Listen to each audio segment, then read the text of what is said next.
E aí, se é o Lula eleito e tem essa cobrança, a reação do PT como partido e a lógica deles é meter o pé no fiscal, é gastar.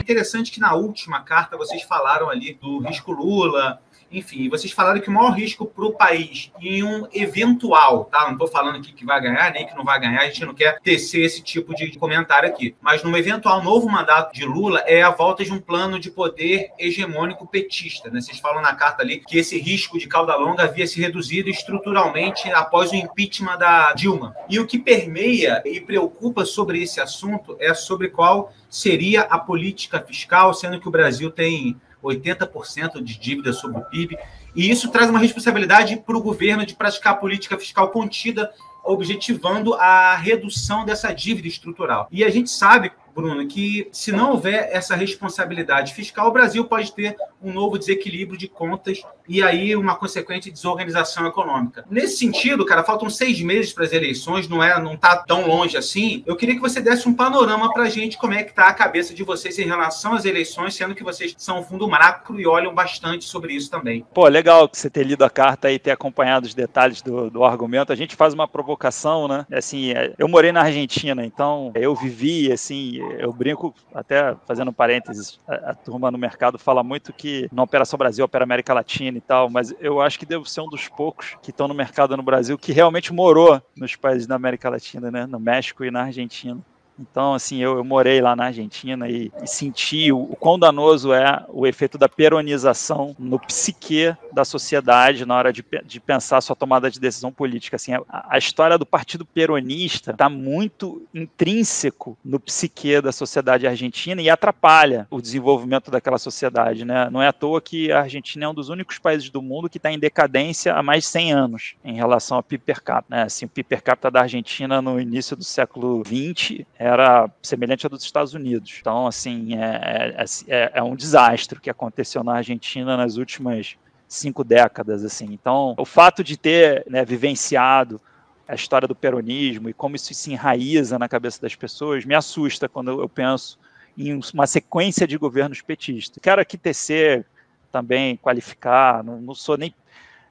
Assim, não sou apolítico porque eu gosto muito de política, mas assim, eu sou apartidário. Definitivamente tento fazer a análise mais isenta possível, porque o meu trabalho é conseguir entender oportunidades para gerar alfa para o meu portfólio, né? Então, assim, tento ser o mais apartidário possível, entender onde estão as fraquezas e as forças.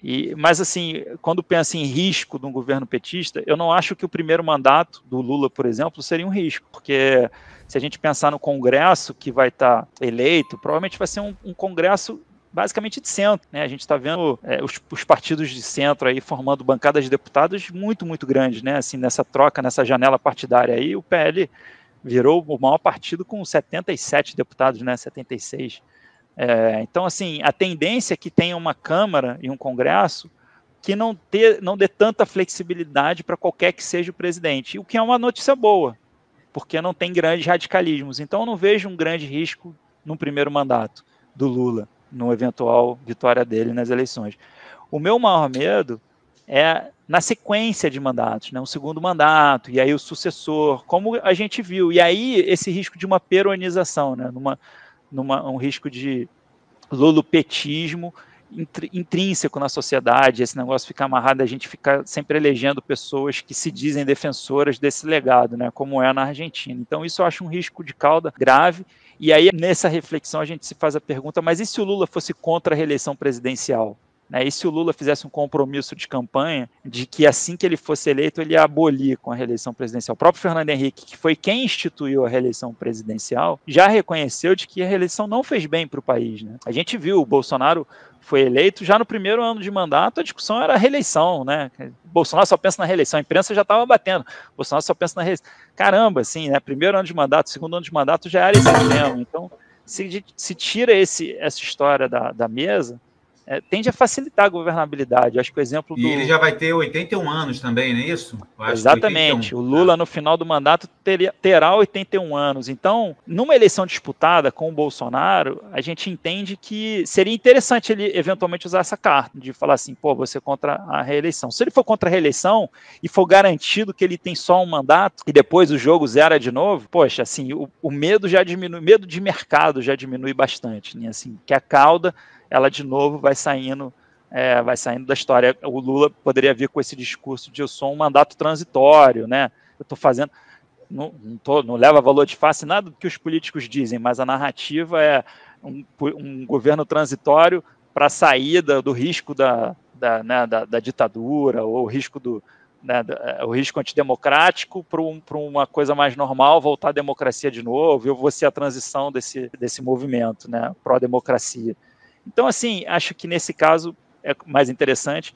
Mas eu também escrevi uma carta alguns meses atrás, antes dessa. Essa foi a segunda carta sobre política que a gente escreveu, que foi em novembro, que era basicamente dizendo que é muito difícil você descartar o incumbente numa reeleição. Porque o governante atual, o governante corrente, ele tem um poder especial de dar as cartas do jogo. Né, assim, então, você está indo para uma eleição presidencial e o presidente é candidato, ele dá as cartas do jogo.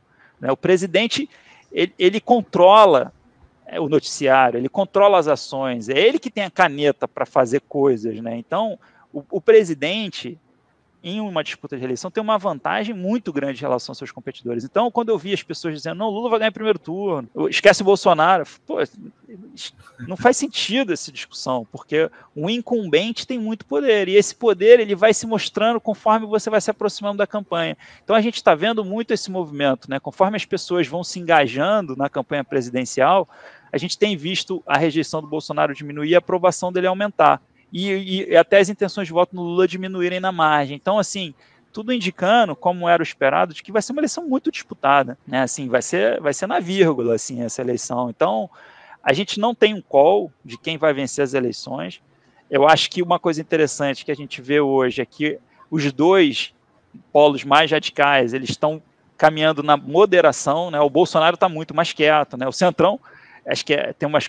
Assim, a gente pode gastar um tempão, eu adoro política, tá? Sou fissurado, eu gosto de ler sobre política, história, amo o tema. Mas o Bolsonaro rejeitou o apoio do DEM, do PMDB e do PSDB quando foi eleito, né? Assim, tem essa figura, esse momento histórico de que o Rodrigo Maia, presidente da Câmara, representante do DEM, chama o Bolsonaro para tomar café da manhã, né? Para eles se encontrarem, né, depois do Bolsonaro ser presidente. E era um café da manhã entre os dois, né, para eles conversarem. E o Bolsonaro chegou com todos os ministros e com a imprensa, dizendo que não se encontraria sós com o Rodrigo Maia. Se ele quisesse falar alguma coisa, que ele falasse na frente de todo mundo. Então, assim, basicamente, falou, pô, eu não me encontro com um cara que é bandido, né? Assim, se lesse as entrelinhas, era esquecido. Mas o primeiro movimento com o presidente da Câmara, que representa o DEM, que era um partido que ele fez 3 ministros, né, na largada, assim, era o partido mais óbvio de apoiar o Bolsonaro depois do PSL, que era o partido dele, era o DEM, que sempre foi partido de direita e sempre fez oposição ao PT. Então, é o apoio barato, né? O cara que vem vira seu satélite naturalmente. Então, o Bolsonaro não quis o apoio do DEM, não quis o apoio do PMDB, nem do PSDB. Caiu no colo do PP, PL, republicanos, que é o centrão mais clássico, que é o centrão que apoiou a Dilma, apoiou o Lula, né? Então, assim, essas dinâmicas políticas, elas são muito curiosas, né? Porque a gente sabe que ele vai precisar de apoio, não tem como governar sem apoio na Câmara. Se você abre mão do apoio, que seria o mais natural, você vai ter que cair no colo do apoio de aluguel, o apoio de aluguel é o centrão. E aí, só que o centrão tem um objetivo muito específico, que é fazer a bancada de deputados. Hoje, o PP, o PL e os republicanos, principalmente, né, eles têm um objetivo, fazer o máximo de deputados possível, porque o deputado, né, como todo mundo sabe, é o que define o número de votos para a bancada na Câmara, é o que define o quanto você recebe do fundo partidário, tempo de televisão e dinheiro. O fundo partidário que vai para o orçamento anualmente, ele é dividido entre os partidos na proporção de quantos cada partido recebe de votos para deputado. Então, assim, o objetivo principal dos partidos é fazer o maior número de votos para deputados possíveis, porque ele vai receber mais dinheiro. Então, esse é o objetivo dos caras. Como o ponta de lança da campanha é o Bolsonaro, eles estão moderando o Bolsonaro. né? Eles estão amarrando o discurso, estão falando, poxa, você tem que ser mais moderado, porque a gente precisa eleger a bancada da Câmara, senão a gente vai te abandonar. Se você continuar radical demais, a gente vai te abandonar. Então, a gente viu uma migração do Bolsonaro para o centro e o Lula também vindo buscar esse voto em dúvida, né? O voto intermediário, trazendo o Alckmin para o jogo, fazendo, né? Assim, vamos ver como é que ele vai se comportar na campanha. Mas o interessante é que é uma campanha que está convergindo para o centro. Uma campanha que converge para o centro, ela tende a trazer menos volatilidade para o mercado, se essa interpretação estiver correta. Né? E aí a gente consegue atravessar melhor esse período de eleição. E aí, para finalizar esse ponto, eu acho que é muito importante a gente estar de olho como vai estar o PIB durante o ano de 22. Tudo indica que o PIB vai surpreender positivamente durante o ano. Essa é a nossa percepção, sempre foi, e eu acho que está acontecendo. Se isso for verdade, a gente vai deixar uma inércia positiva para 23, né? A gente vai estar num caminho de continuidade de crescimento para 23. E aí, mesmo que seja o Lula eleito, o Lula não vai querer sacudir o barco que está melhorando. Ele vai querer surfar a melhora da economia, como ele fez quando ele foi eleito pela primeira vez, pegou um barco que já estava navegando do Fernando Henrique e não fez grandes coisas, né? Não sacudiu o barco demais. Fez grandes coisas, na ótica, os petistas vão me execrar. Fala, como é que ele fez grandes coisas? Fez o Fome Zero, fez o Bolsa Família, justo, tá bom. Mas o ponto é assim, na parte econômica, ele manteve basicamente a estrutura. Eu acho que se o PIB estiver caminhando bem, essa é a tendência natural, você não sacudir o barco. Agora, se a gente entra num cenário muito ruim, por qualquer que seja o motivo, e o país começa a entrar em recessão e o PIB embicar, o presidente eleito vai ser cobrado de fazer alguma coisa para fazer o PIB recuperar. E aí, se é o Lula eleito e tem essa cobrança, a reação do PT como partido e a lógica deles é meter o pé no fiscal, é gastar o máximo que puder. E aí gera o desequilíbrio.